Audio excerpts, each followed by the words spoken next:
ठाकरे गटाचे नेते संजय राऊत यांचा शिंदे सरकारवर निशाणा. रक्तपिपासू सरकार हे पाप कुठे फेडणार, अशी संजय राऊत यांनी केली टीका.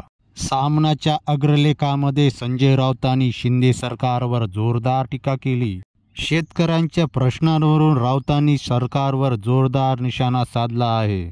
पीक विम्याची रक्कम शेतकऱ्यांना मिळत नाही, त्यामुळे शेतकरी हवालदिल झालेला आहे. या सगळ्याला सरकार जबाबदार आहे, असं म्हणत सामन्यातून सरकारवर टीका करण्यात आली. शेतकऱ्यांच्या प्रश्नांवरून सरकारला प्रश्न विचारण्यात आले. पीक विम्याच्या रकमेसाठी शेतकऱ्यांनी आपले रक्त विक्रीला काढणे हा संतापाचा कडेलोट आहे.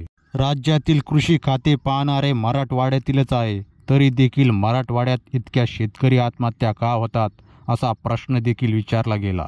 पीक विम्याची रक्कम शेतकऱ्याला वेळेत न मिळाल्याने आपले रक्त घ्या आणि अन्नधान्य द्या, असं म्हणण्याची वेळ शेतकऱ्यावर आली आहे. ज्या पीक विम्याच्या नावाने सरकार ढोल पिटत असते, ते ढोल आणि सरकारी दावे किती पोकळ आहे ते या आक्रोशावरून सिद्ध झाले आहे. सरकारच्या पोकळ घोषणांच्या भडीमारामध्ये आजचा शेतकरी कात्रीत सापडला आहे, असे विधान संजय राऊत यांनी केले. संजय राऊतांनी केलेल्या टीकाला सरकार कशा प्रकारे उत्तर देतो, आपण या पुढच्या व्हिडिओमध्ये जाणून घेऊया.